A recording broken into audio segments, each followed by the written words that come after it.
Hello, everybody.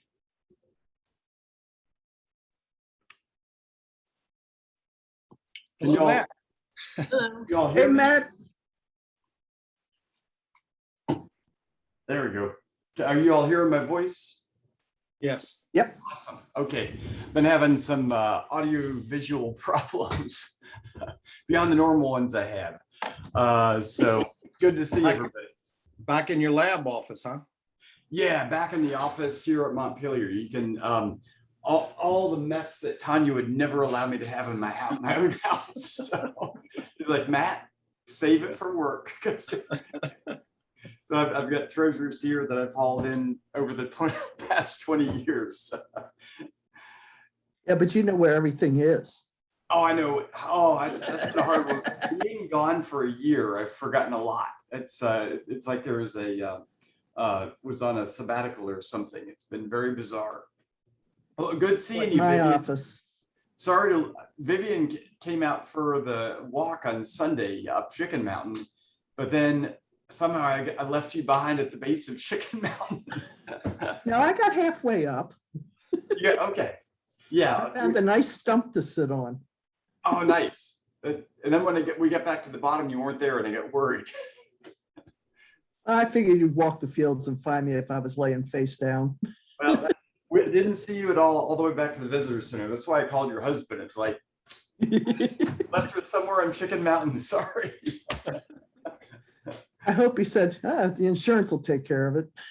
He didn't seem too concerned. No, he said no. He said, yeah, that would be a long walk for Vivian. I can understand. So he was going to come look for you, Vivian. Well, I told him I'd call when I was leaving, so I did. He says, Matt Reeves called. I did. Cool. Very cool. So yeah, looking forward to this talk today. And I'm going to start recording because I always forget to record these. Let's see. I'm already recording. Okay, good deal. So excited about this one. Been thinking a lot about the field quarter and in relationship to everything we're finding right now.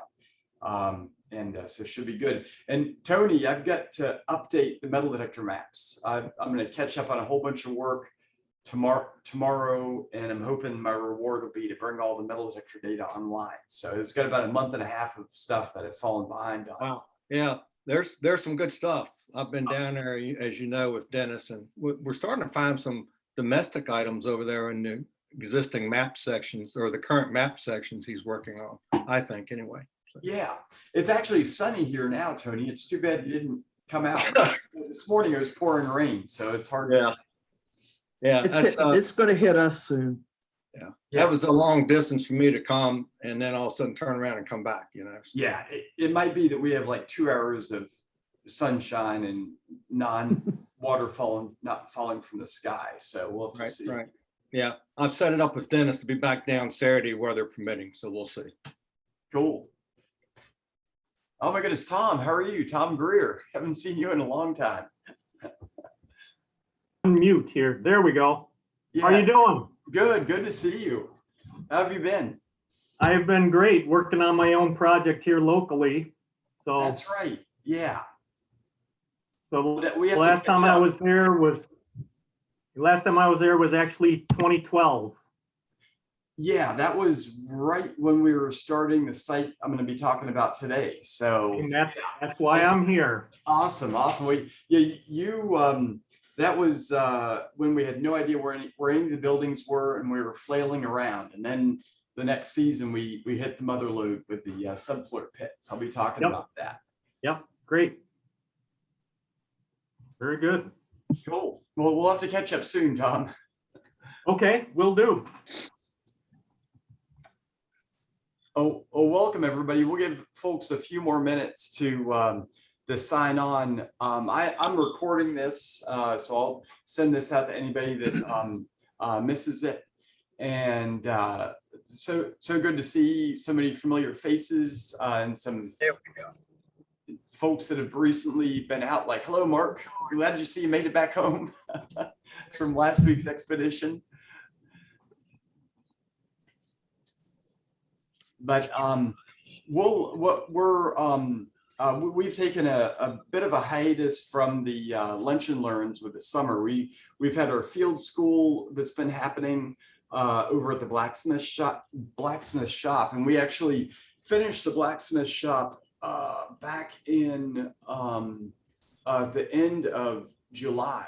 We did our the field school in June at the blacksmith shop, as well as our spring, April and May programs, and then ran our July programs there to finish up.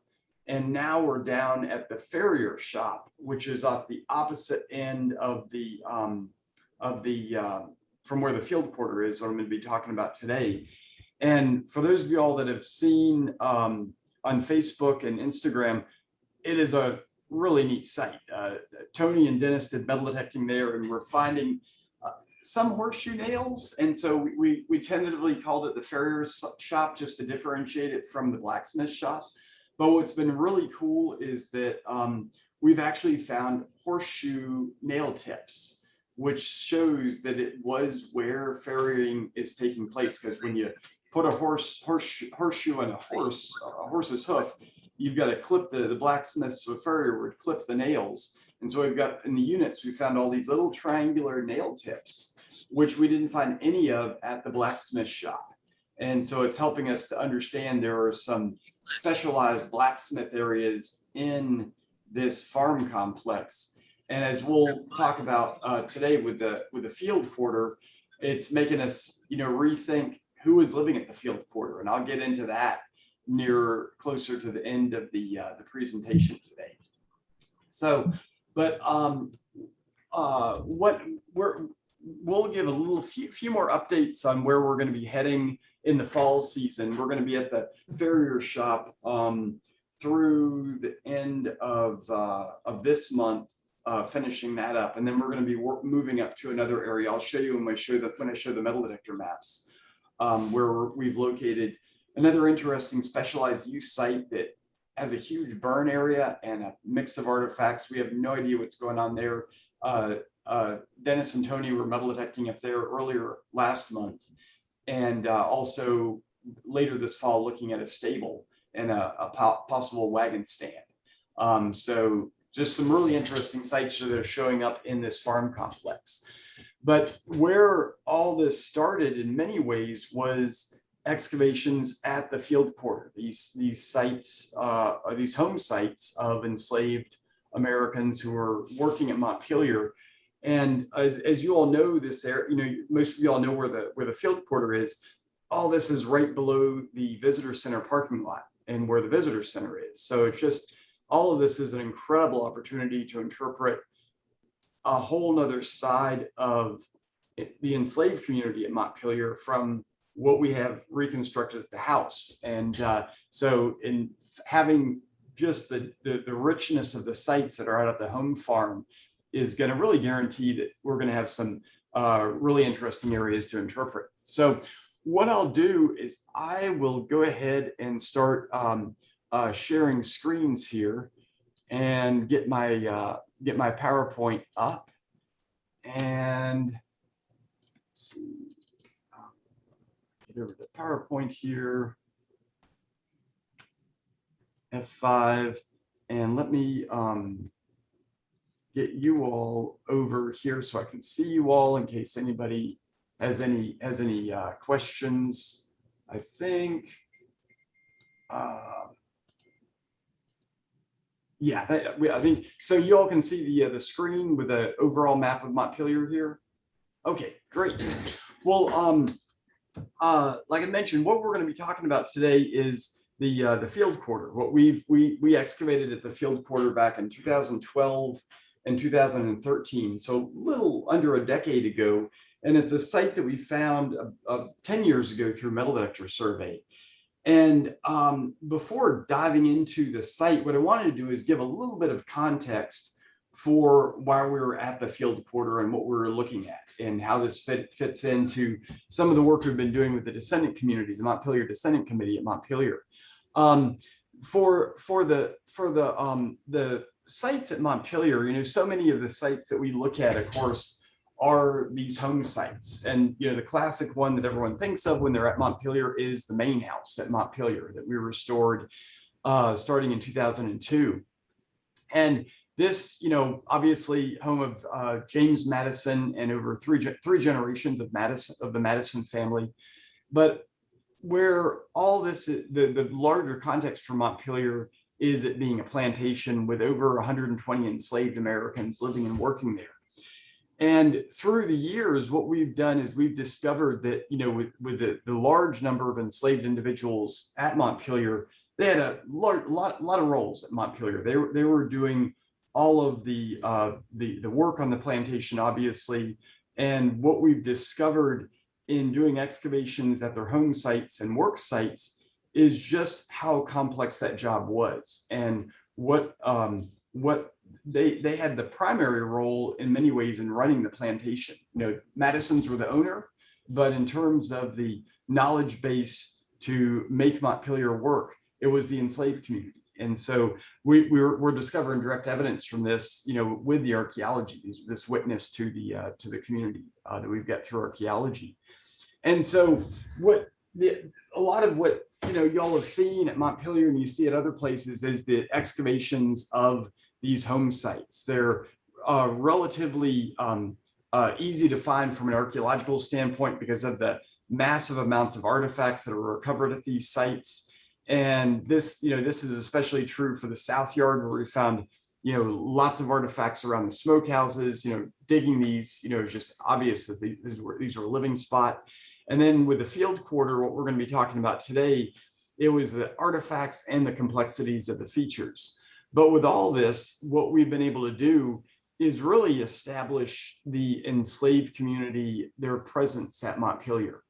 And for bringing these spaces back, years ago in 2008, when we had finished restoring the main house, this is what the spaces for the enslaved homes looked like. It was, this is a view from the balcony at Montpelier from the terrace. And basically the only semblance of the buildings were these outlines of the buildings that you could barely see. And this is where, when we brought the descendant community for the second reunion in 2008, so many people asked, we brought them through the restored main house. And one descendant in particular with the group said, basically, where are my people in this space? You spent $30 million restoring the house, and then it looks like how you represent our ancestors' homes is with railroad ties and dead grass. And so many of y'all have heard this story. And what it inspired us to do is, one, figure out how to represent these spaces. And so we did that in the South Yard with the timber frames, but it also, and we brought the South Yard back to life with these timber frame buildings, and through representational signage with 3D imagery. But what it brought to mind was that we really needed the same level of CSI investigation that went into the main house restoration. We need to do a really in-depth study of the homes that made up the enslaved community. And from surveys that we had done on the property, some of which were incidental with the visitor center survey, others were intentional with more recent metal detector surveys we had begun to engage in on. What we did is we applied for an NEH grant to look at 3 different areas of quarters that we had found. First was the area of the South Yard, which is where the enslaved domestics, house slaves, lived and worked. The other area was the stable quarter, where we had evidence of a building there that was, but what we thought initially and were skilled individuals, meaning specialized trade with the stable or the garden. And then the final was what we were calling the field quarter, which turned out to be part of this massive farm complex. And what I want to do today is, talk about the field quarter, but put it in context first with these other sites that we excavated, because there was no way to understand what we were finding at the field quarter without understanding what was at the stable quarter and then what was at the South Yard. So the first site that we excavated in 2010, once we received this NEH grant, was the stable quarter. And several of you, like Tom Greer, were involved in these excavations. And it was an amazing site that we located. It turned out it had been located much earlier, that the Borough Pits A and B. had been located by the previous archaeologists in the 1990s, and they weren't sure what it was. It was these Borough Pits were confused with trash pits because they had ash in them. And when we did the excavations on the cabin, what we realized is that we found a brick hearth that was at grade, and then evidence for the chimneys was found on either side of these brick hearths that we had located. And what they indicated, what we found was the actual remains of these stick and mud chimneys that surrounded these hearths. And the evidence of this site was absolutely amazing. The building itself had collapsed in the 1830s. And in terms of what was found at this hearth where Adam is excavating, is the chimney collapsed onto the hearth, the building collapsed. And this not only preserved the last burnt log, but also the rotted remains of the logs that made up the stick and mud chimney. And this stick and mud chimney, this is a 1860s photograph, 1870s photograph of a freedman's cabin that probably, you know, is a slave quarter, because it's based on the structure's age and the age of the photo. And you can see this stick and mud chimney leaning away from the house. This was typical log construction of the 18th and 19th century. And with having a stick chimney, the occupants, the builders would line it with clay to keep it from catching on fire.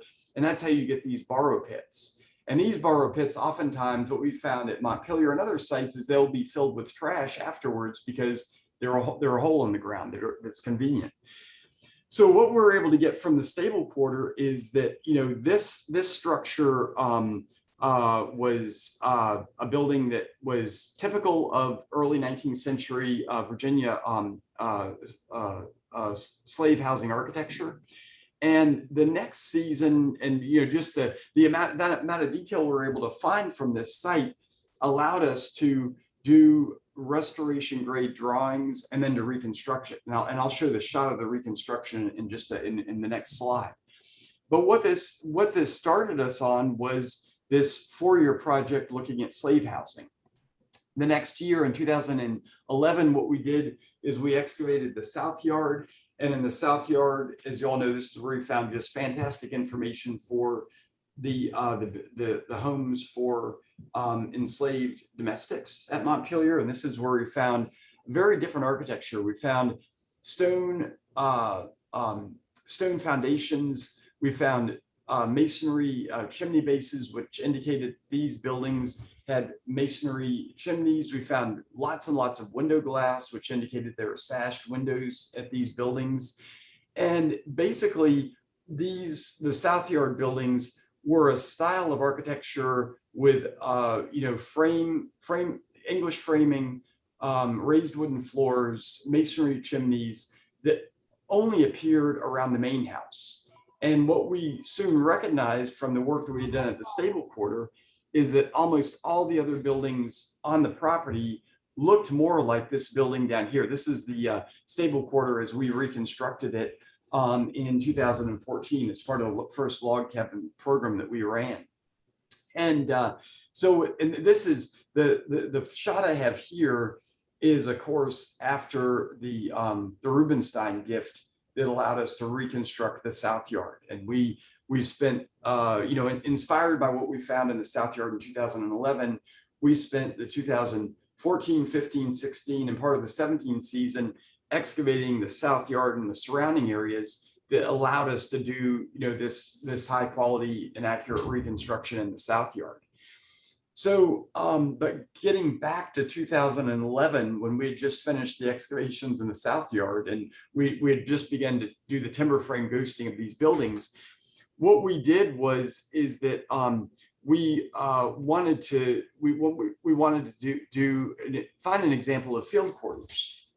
And so initially we did excavations in an area up where what's called the tobacco barn. Initially, we had thought that there was a slave quarter here. By the end of the first month of excavating there, we had figured out that it wasn't a slave quarter, that was actually a tobacco barn that was lived in the wintertime by enslaved laborers, probably field slaves coming in from the outlying areas. And then what we found through metal detector survey was this massive concentration of artifacts that we decided to focus on beginning in the 2012 excavation season. And this area, these slave quarters down here, with the metal detector surveys that we conducted, what we're able to do is hone in on areas where we had subfloor pits similar to what we found up at the stable quarter. And these were really the main evidence for the buildings at the field quarter. But taking a step back from these areas, locating these sites, the slave quarters for the field slaves involved metal detector survey. And the next series of slides talks about some of the metal detector surveys we've done. With the metal detector surveys, many of y'all are familiar with this. We do a two-prong approach with our metal detector surveys, where we do much broader 20-meter surveys that each one of these squares here are about 1/10 of an acre, or 66 feet by 66 feet. And we have metal detectors sweep the complete surface of each of these areas, do an artifact count, sample enough of the hits to make sure we're dealing with historic artifacts. And then we can produce these heat maps that show where the sites are. So for example, in the area of the main part of the visitor area and the historic core, what we found with the 20-meter surveys are these different sites, obviously where the main house is, but then this farm complex out in here. And when you zoom in on this area, which is the home farm, what we found are these various sites. And what stands out, in addition to the overseer and the blacksmith shop, is this large area of what we figured out was the field quarter, the quarters for what we initially thought were field slaves, but we'll get into that in a few minutes. But what we do once we find the sites on the 20-meter grid is we go back in and start doing metal detector survey. We go from a 20-meter grid down to the 10-foot grid and lay out a whole new grid that's much higher resolution, if you will, like in terms of the resolution of being able to see the concentrations. And then all of a sudden we go from knowing where the sites are to actually beginning to see where the buildings are. And and time again, at the tobacco barn quarter, the overseer's house, and at the field quarter, these 10-foot surveys have given us the indication of where the concentration of nails are, which turns out this being where the buildings are or the main activities are. And then we can open up units in these areas. So to further refine the area of the field quarter, what we also did, and we've been doing this at all the sites, with this larger home farm survey we're doing right now, is we went in and did a shovel test pit survey. And the shovel test pit survey, initially, we spaced these at 10-foot grid intervals. And so every same grid that we use for the metal detector survey, at the corner of each of those metal detector grids, we go in and dig a small hole in the ground about 1 foot in diameter, screen it for artifacts. But more importantly, and equally importantly, is looking for the artifacts to do distribution maps, is we look for any features that are in the sidewall, and those that were incredibly important for the field quarter. And for the shovel test pits, what do you all think that we find in the shovel test pits that you don't find in the metal detector survey, which would be really important for a domestic site? Do you find any brick? Yeah, that with a shovel test pit survey, absolutely. We find brick that doesn't get located in the metal detector survey. What other items? Ceramics. Ceramics. Yeah, ceramics, bone, glass. Yeah. Glass. Yeah, absolutely. So, Carolyn, what you mentioned with the brick is that's how we locate, in some cases, the chimneys. But in the case of these field quarters, there's no masonry chimney. It's a stick and mud chimney. So at the field quarter, we located almost no brick whatsoever. And if y'all remember from 2 years ago with the shovel test pit survey we did at the overseer's house, we were locating brick there. And then with the units, we located a lot of brick, which means overseer's house likely had a brick chimney, which makes it very different from some of these other buildings we found at the field slave quarter. So with the field slave quarter, we combined these shovel test pits and the metal detector survey to really refine what how we looked at this area. And so I'm going to find among my hundreds of windows here my GIS map, And let's see. Okay, here we go. I'm going to bring this over. So this is the GIS map, first showing the 20-meter survey for this area. And here's the main house. Here's the Madison Family Cemetery. Here's the field quarter. So, and when you zoom in on this, you go into you get the 10-foot survey that pops up. And in this, you can see all the work that Tony and Dennis have been doing recently with the blacksmith shop, this massive concentration here, the farrier shop where we're excavating right now. And then up in here, where you've got the next area we're going to be working on, this work area, which we don't know what it is until we open up units, just some interesting stratigraphy. And then this area where we've got the tobacco barn quarter, the stable, and potentially a wagon shed. And this is where Dennis and Tony are working on right now. But when you go into the field quarter and you start looking at where these concentrations are with the metal detector hits, what we're finding is there's a broad concentration of items at the field quarter. So it wasn't really honing in where the buildings were. We knew they were in this area, but once we started digging the shovel test pits, that's where the locations for the field quarter started to be refined. But interestingly enough, it turns out where the buildings are in this location right here and in this location right over here, we weren't finding concentration of items. We were finding a blank area.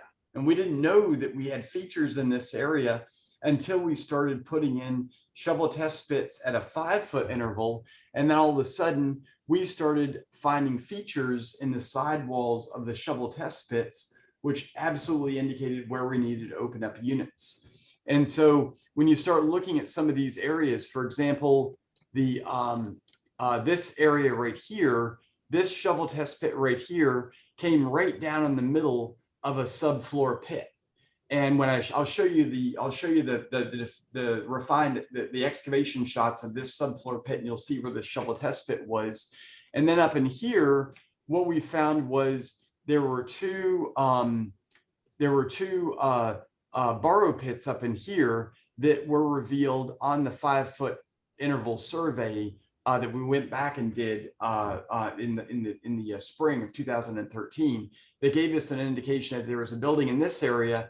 And that's when we started expanding units in here and then found the subfloor pit right here.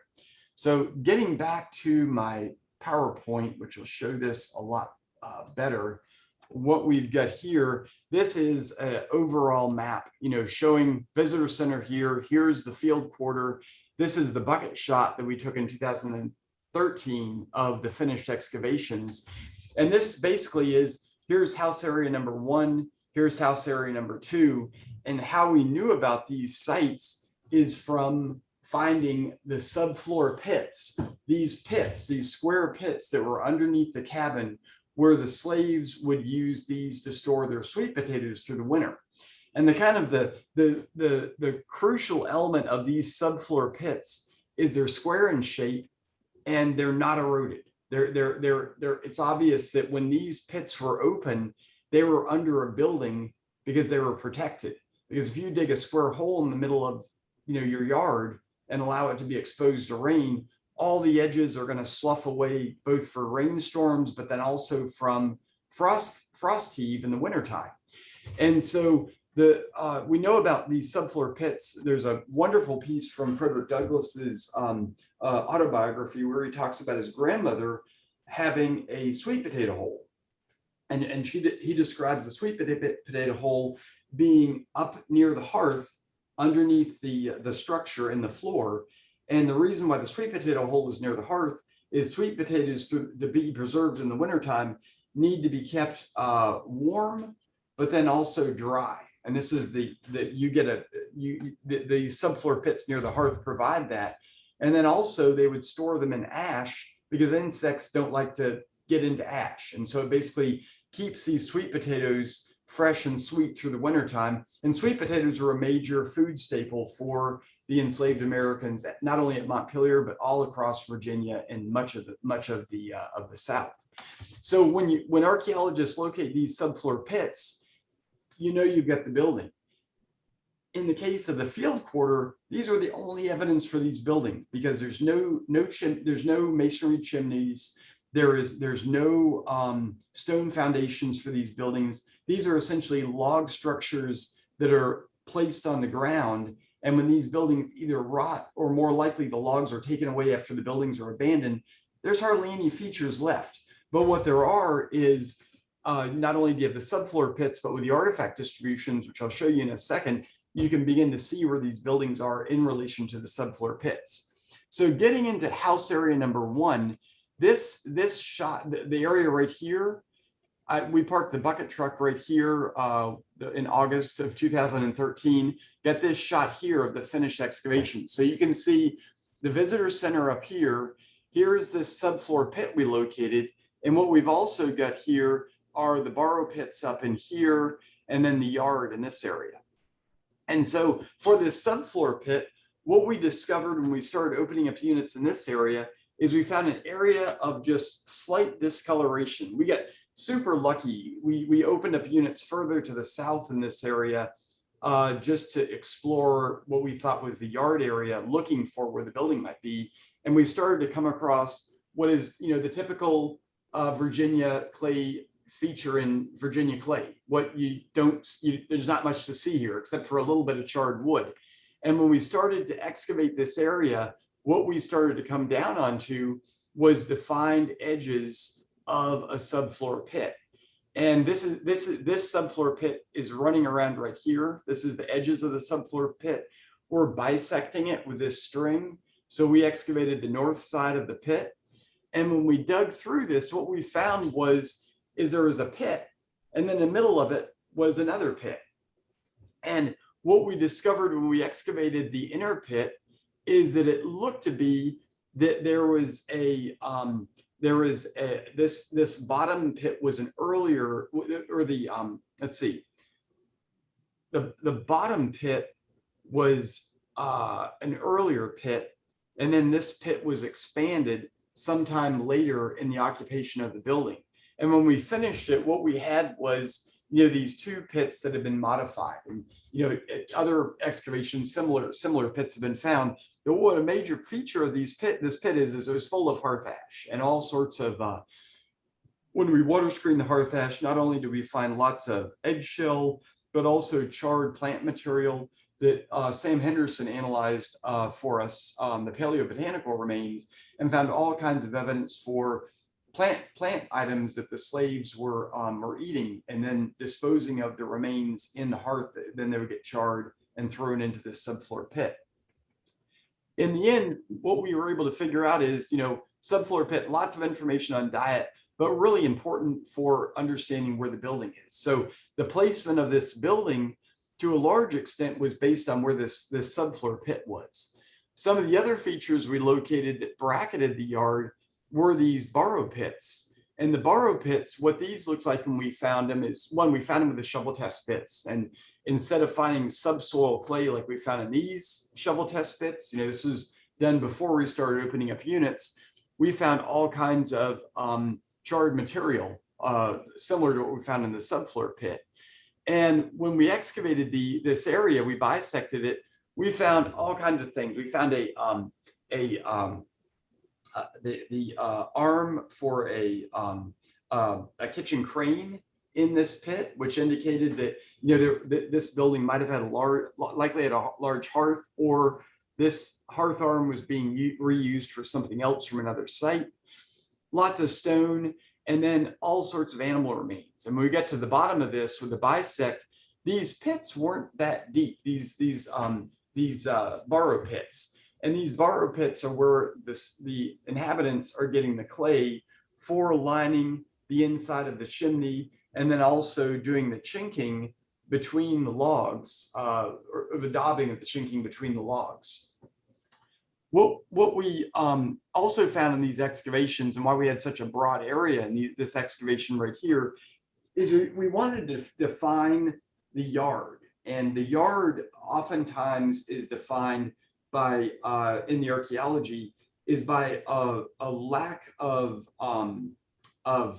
trash because of sweeping. So we wanted to look at areas that have been clean swept, which would indicate where the yard is. And then how we were able to get this was from this large amount of array of excavation units, and then looking at the presence or absence of artifacts. So this map right here shows where the building is, where we were interpreting the building was located.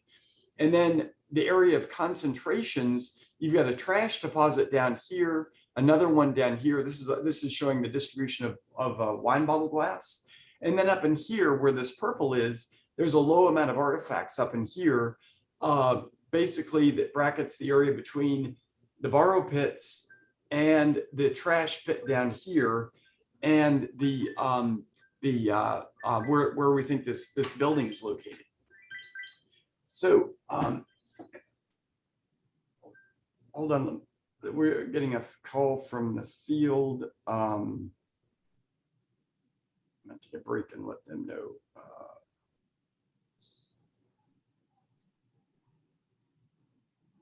All right, sorry about that. We've got an expedition here this week. There's student teachers from JMU and got a call from the main instructor, wanted to give her a note.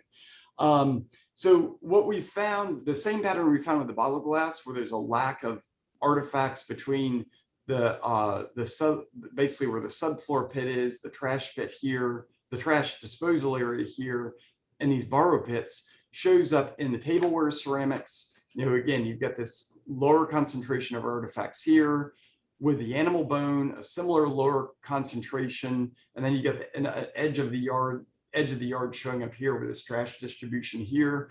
And then also, even more curiously, with the nails. And the nails in this case tend to go around where the building is. And one thing that was interesting about the bottle glass, we found a bottle glass concentration in what we think is inside the building. And when you look at what that bottle glass is, it's larger bottle bases. And we're wondering if this bottle base might be a bottle that was inside the building, or potentially some kind of potential spiritual bottle that I've written about in the past. I found these in Jamaica. And so this is something we want to, do some more investigations on when we return to this site and do more excavations. But suffice to say, what we've been able to figure out about this site is where the yard is, where the building is located, and then also we use this to base how we place this building on the landscape. So you got the chimney that's right here based on where the subfloor pit is, because the subfloor pit would be close to the chimney. We decided to orient the door in relationship to this yard area, because it would make sense the yard would be where the door would be located. And then in the back of the building, we found a drainage trench that's on this side to have the water go around this building. So using all these clues, we're able to figure out how to place the ghosted building on the landscape. One of the other things that that we looked at with trying to figure out this building is, when you look at the amount of window glass we found at the field quarter, and you compare it to the South Yard and Granny Millie's cabin, what we saw was at the field quarters, house area 1, the one I just showed you, and house area 2, the one I'm going to show you next, had almost per unit had almost no window glass compared to the South Yard and Granny Millie's cabin. And so it signified that these buildings probably had a fairly simple shutter for a window and no sashed or casement windows. And so we used this. We worked with Joby Hill, who's a historic architect, to draw up the log plan for this building, and use this for the log cabin reconstruction. Now, the other house area we looked at was house area number 2, which is, if you look at this larger layout right here, house area number 2 is right here. So this is the one that has the subfloor pit that I just detailed, and then the Borough Pits here. House area number 2, what we found at this site was another subfloor pit. And this subfloor pit, what we found was, this one was a rectangular pit. And when we did the bisect and excavation on it, one thing we found that was interesting about this pit is there was some sort of charred wood surface on the bottom and on the sides. And we're thinking this might have had either, it doesn't appear that the materials inside it are charred. It looks like they put planks in there and burned it, and then it's lined with this charred material. There's no indication that the building at this site burned, but we're wondering if this charred liner basically added more protection for the sweet potatoes inside the pit, along with the ashes themselves. And so when we bisected the other side, we found a similar charred lining. And so this gets into, these, being storage areas for food, but then also being a rich archaeological deposit for all the ash that we found in these sites. Now, one of the other things we found at this site was a Borough Pit that we excavated in 2012, the season before. And this is when we were looking for where these buildings were. This Borough Pit is just off the shot right here, up in this area. This Borough Pit was a massive Borough Pit. It was over, let's see, 20 feet by 15 feet in size. It runs across this area right here. And this one was loaded with animal bone. Dr. Barney Pavio Zuckerman, who gave a presentation about 3 months ago, she and her students analyzed the bone from this pit. And that's where we obtained all kinds of additional dietary information about the field quarter.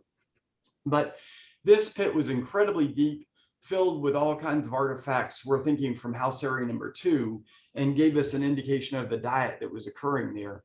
And knowing what we know now about the home farm, we're wondering, whether, we want to return to these sites to look at these in relationship to see whether or not we've got, potential cooking houses in these areas, just some interesting things going on with these buildings. One of the other things we found at this site was a trash deposit that we did excavations on. And when we opened up units in this area, lo and behold, not only did we find lots of ceramics, glass, and bone, but also what appeared to be wagon ruts. And so when we found these in 2013, we were wondering, we've got a road here, but who knows where it went. I'll get to this in a second, because this road is absolutely critical for interpreting the field quarter. And I'll get to that in 1 minute. But with the field quarter for this house site number 2, in looking at the trash distributions in this area, it looks like the building, here's the subfloor pit right here. It looks like the building sits in this area because of the lack of trash deposits at this location. And so we located this building in this situation in relationship to the subfloor pit. For house area number 2, we did not open up enough excavation units to have the same level of understanding that we have with house area number 1. And so all of the ghosting of log buildings that we did at the field quarter are really just preliminary until we can do more excavation. So if we ever want to do a reconstruction like we've done at the South Yard, similar to the South Yard, we have a lot more excavations to do in these areas.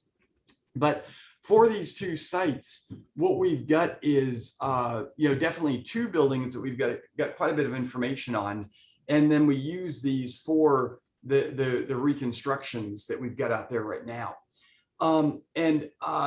I'll send you all a link to the artifact shots from Flickr, but just to suffice to say, the amount of artifacts we have at the field quarter, just the diversity of artifacts are absolutely incredible. There's everything from personal items such as buttons, found quite a few projectile points, which we take to suggest that the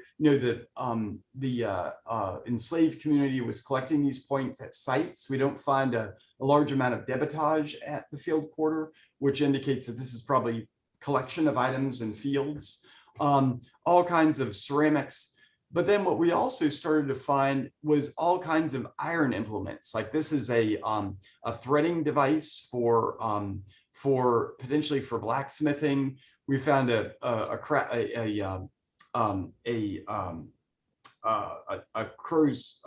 basically a chisel for chiseling out bowls or refining the work on a barrel. Found this box saw, and then all of the items you'd expect to see at a home site. Everything from the bamboo and peony ceramics, this large platter, to spoons, decorative items such as this shoe buckle, a wine bottle seal. This one was really interesting. It's one of the few wine bottles seals we found at Montpelier that doesn't have James Madison's seal on it. And it's some other families, which indicates potentially, communication between the inhabitants of this site and adjacent slave quarters. And then the one thing I wanted to show you all is this massive crane, pot crane right here. This is the one that we found at the Borough Pit. And so, and plenty of scissors, all kinds of items that were at the site. But one thing in particular that really fascinated us at the time were the amount of blacksmith items that we were finding. So we found a Tuvier blowhole, which literally blew our mind because this goes on the end of a bellows. And why was at these field quarters? We had no idea. We found the end of blacksmithing tongs, and then also an ironworking hammer. So all sorts of blacksmith shop items at what should be a field quarter. And remember that road? Well, that road, turns out to be a critical piece of information for interpreting the field quarter. If you look at this map right here, this is a map that you all have probably seen from Terry and Chris's presentation on the overseer's house. Here's the overseer's house. The field quarter is right about here. Here's the main house in position up here. So on here, the main house is right here. This area right here is critically important. This is the mill. And so the mill included a pond that's off the map, off the photograph up here. All this area in here is a wetland, which means that Westgate Road coming down here heads into a wet area. That means the road could not be there. And when you look at where this road trace is, it runs up through the field and then goes across by the Madison Family Cemetery in this direction. And then Westgate Road comes down in this direction and intersects with the road here. This makes this map from 1844 make sense. And the field quarters right along here, and where the overseer's house is right at the junction of this road. And as you all know, we located the blacksmith shop on recently on this side right here.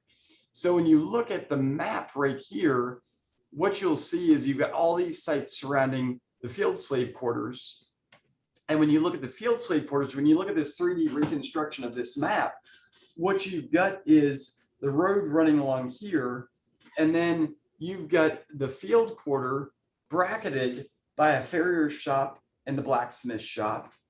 Up above here, you've got a stable, you've got what is some other, craft activity area. We're not sure what it is. This is where we're heading in September to do excavations. And then here's the tobacco threshing barn. You've got all these specialized areas in here that are part of the farm complex. And so calling this the field slave quarters obviously is problematic. I mean, what we should be calling these buildings here is the farm quarter or the home farm quarter. This is, probably where you've got skilled artisans living in this area. And what we don't have are quarters for field slaves. And so what this, the larger surveys we're doing right now of all these sites surrounding the field, the field quarters in quotes, is helping us to refine our understanding of who's living in this space and what were the artifacts and the buildings we found in 2012 and 2013. And what's really exciting about what this is revealing is that, when you look at the amount of refined resources that go, if these buildings are lived in by blacksmiths, some of the most valuable slaves on the plantation, when you look at the quality of materials going into these buildings, such as masonry chimneys, glass windows, specialized hinges, all the items we find in the South Yard, none of that is here. And when you look at the continuum of the South Yard, the stable quarter, Granny Millie's cabin, and then what we're calling the field quarters, up to this date, called the field quarters, these buildings are at the bottom of that continuum, but they're potentially housing some of the most valuable slaves on the property. And what it speaks to is the kind of building materials that go into these buildings probably reflects more choice on the side of the enslaved inhabitants than it does in terms of the status of the slaves on the plantation. And as you all know from previous discussions that we've had, on Zoom, and for those of you all that have been on programs, the kind of materials that go into the South Yard with the refined, all cut wood, masonry items, all those items are probably more reflective of where the South Yard is in relationship to the main house and what the Madisons wanted to present of slave housing in relationship to the main house. So what's really exciting about, kind of revisiting this the field slave quarters in light of what we're finding at the home farm is it's really shedding, a whole different perspective on who's living at this space. And, the kind of the old adage, where you live is likely where you work. You work where you live where you work. It would have been absolutely the case for this area. And the fact that the overseer's house is right beside the blacksmith shop, that shows the importance of this operation to the rest of the home farm. And, this village in here is all focused on this area here. And what, like Terry has talked about with you all before, one thing that we're interested in with the field porter is seeing how the activities that take place here are positioned in relationship to the overseer's site. So we're just beginning the interpretations on this site, but I wanted to, take today to kind of step back, go back to 2012 and 13, what we found with the field porters and analyze it in relationship to what we've got, with a larger farm complex. So with that, I'll go ahead and take questions that you all might have and insights. Would love to hear what you all, think about what we've been looking at with all this. So I'm going to stop the screen sharing here and go to any questions y'all might have. And I can always go back to the screen sharing if you want me to look at a slide for something.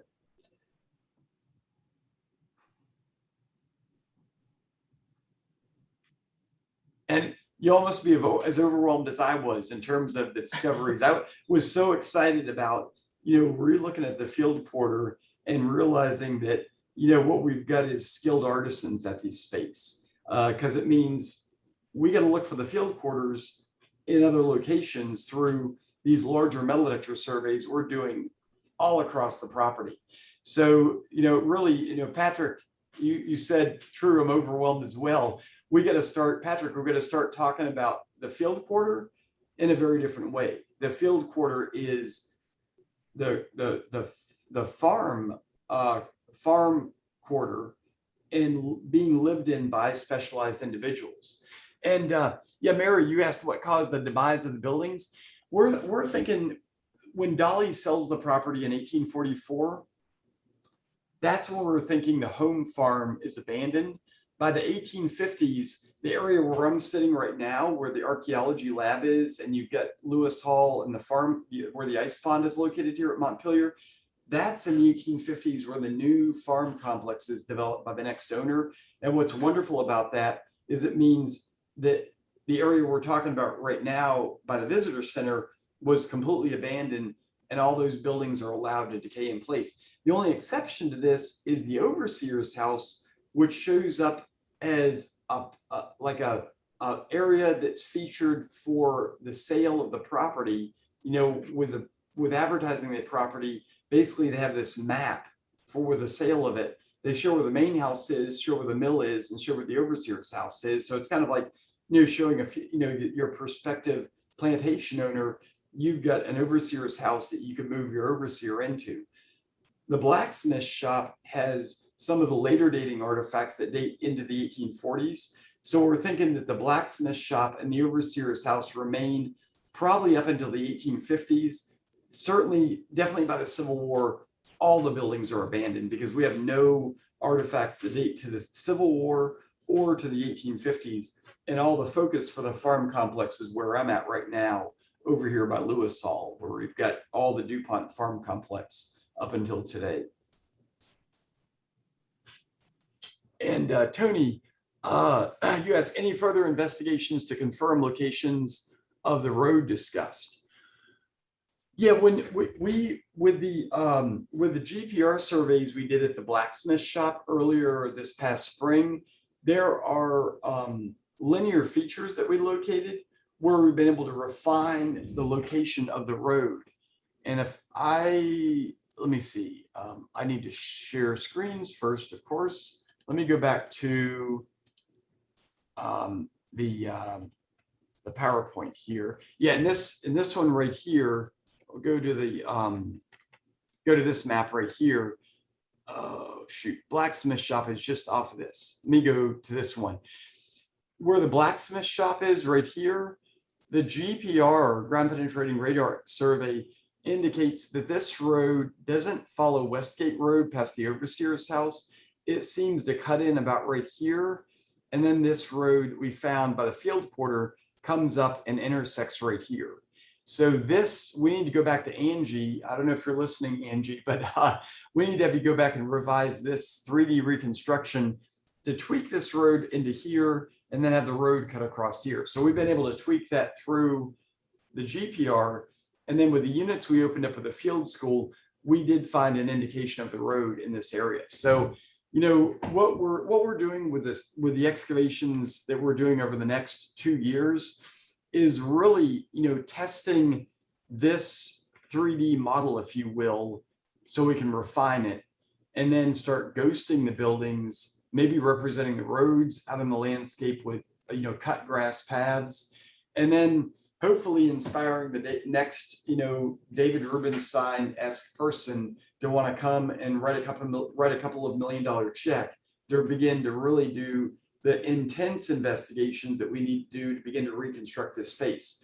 But also before that, we want to have discussions with the descendant community on what areas, you know, what's the next step for this location.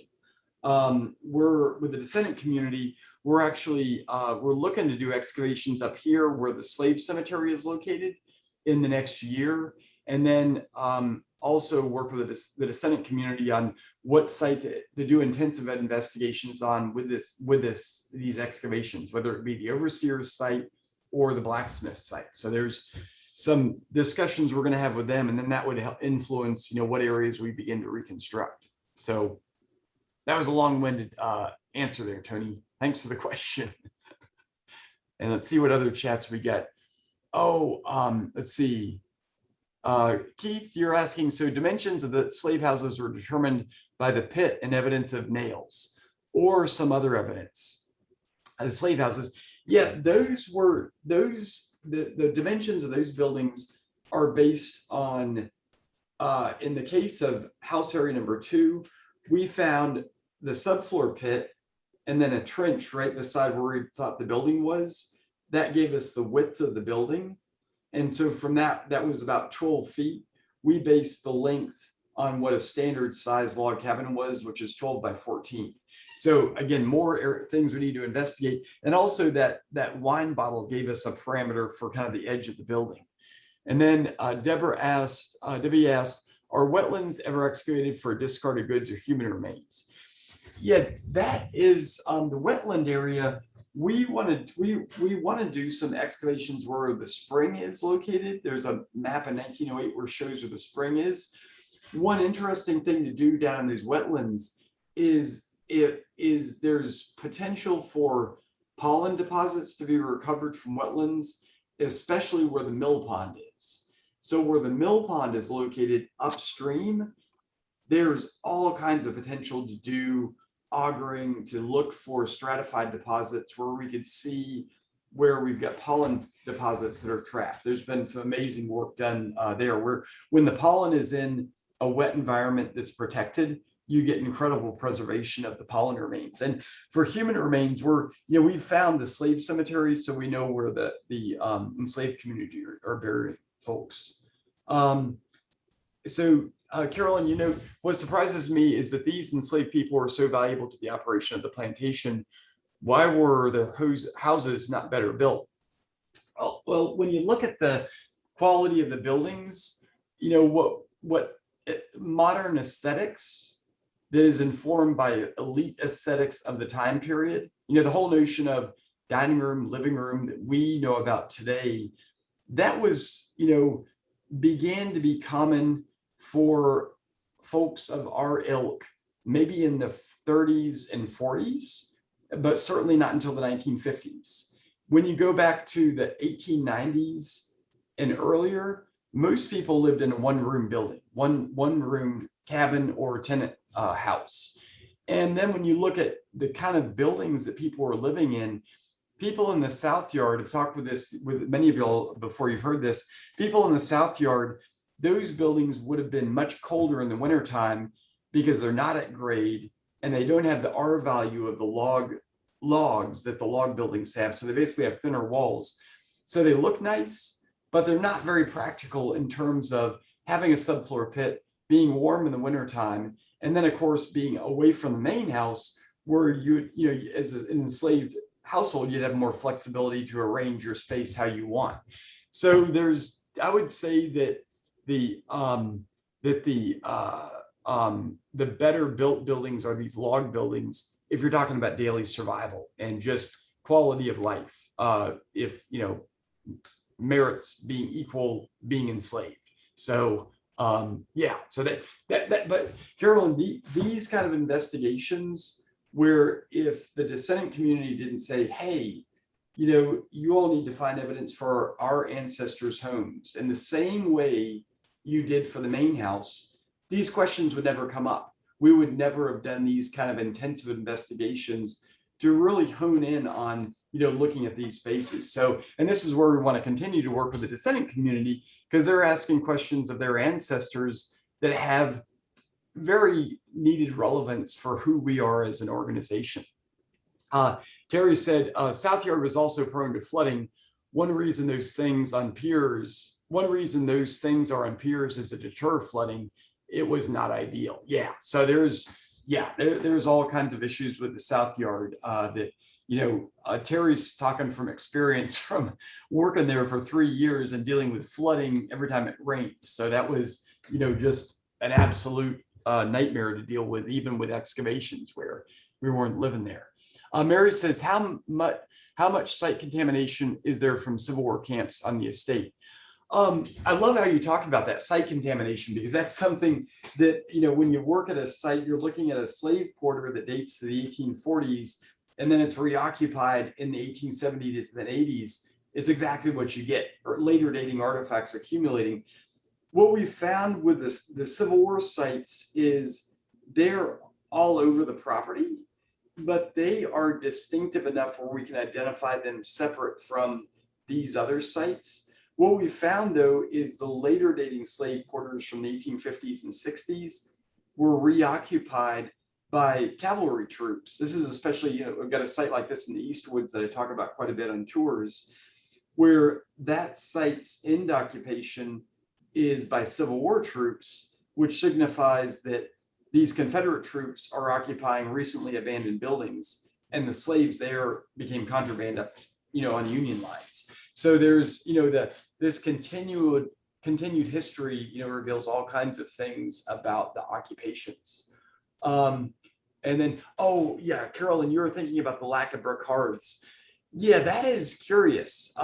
It's one question we've got about these quarters out at the field quarter is whether or not the absence of hearth might suggest that there was some sort of raised wooden floor, because you'd expect to find either a clay hearth or some kind of stone hearth where the chimney was. And so that's a research question we have to ask, is, you know, how are these hearths arranged at these buildings? Or they're clay hearths and they just, you know, through root action, the evidence for them goes away. But you should have a burned area where the fire is that would harden that clay. So yeah, Carolyn, you're talking about our heartburn about these buildings, which is figuring out where the hearths are. There should be hearths and they're not there. So a lot more questions to ask about, you know, from the excavations.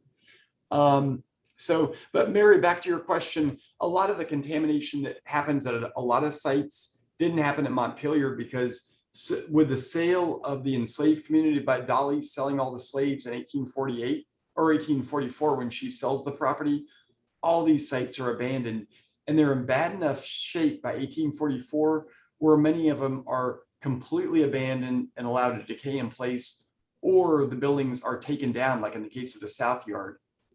And the area is never used again, which allows them to be incredibly well preserved for the archaeology.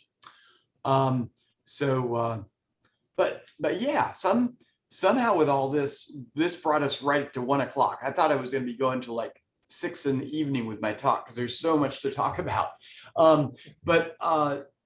So one thing to let you all know, we're going to be doing excavations at the home farm at all these sites through the fall. And if you're interested in coming on a program, we still have spaces on the alumni program in September. And there's maybe one slot left on the October program. But one program that we're going to be doing, and Tony's going to be helping us out with this, is in November, we're doing the metal detector program out in this area. And that's another time to really, it's going to be when we're finishing up some of the detailed areas of the home farm. And I'm thinking we're going to be tackling the slave quarter that's up on the hill. Tony, you and I were talking about this the other day. That's right beside the kitchen, kitchen entrance to the visitor center, because that's a site we'd really like to figure out up there, and there'd be some really interesting artifacts there. So Deborah asked, the architectural drawings looked as if the chimney were made of logs, possible dirt floor hearth, but how did they insulate the wooden firebox from flames? Yeah, that's where those Borough Pits come in, Debbie. They would line the logs with clay, the inside of that flue with clay, and that would basically keep the logs from catching on fire. So that's and then what was wonderful at the stable quarter, we actually found the burned remains of that flue in place. So we actually found burnt chunks of the chimney lining there, and that's something we want to look for at the field quarter when we go back and excavate, is find evidence for burnt clay, because that's going to give evidence about where the chimney is. So thanks for that question, Deborah. So well, thank you all for tuning in today. If anybody has any other questions, and then Terry said they're also designed to lean away from the house, so if they did catch fire, you could tip them away from the house. Yeah, there's some great experimental archaeology that Bill Kelso did. If you look up Bill Kelso chimney fire on YouTube, you can see that video that he did at Monticello. But really great to see everybody. We're going to schedule the next set of lunch and learns in the next month. I've got a meeting with Roy in about 20 minutes. We're trying to figure out the schedule for the fall and know kind of what direction we'll go with these lunch and learns. If anybody has any suggestion for a lunch and learn they'd like to hear, shoot me an email.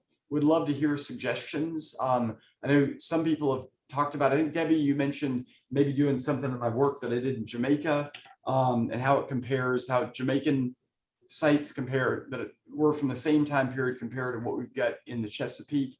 That's a possibility that I'd love to hear about, or love to talk about and hear about your all's reaction to. So, but what I'll do is I'll send you all a video link to this and a link to Mark Trickett's report on the field quarter that I think y'all would find really interesting. So, but wonderful seeing you all, and hope to see you this fall. If you're in the area, come by and visit and say hello. We got to see Vicky, Vivian the other on Sunday for one of my walking tours. I'm doing a walking tour of the cemeteries in October. I think we're going to do that, in person, unless something really bad happens with the Delta variant. But let's hope that everybody's getting vaccinated. So anyways, we'll leave that at that. So, well, good seeing everybody.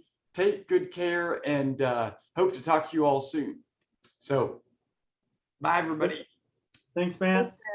Okay, good seeing you all.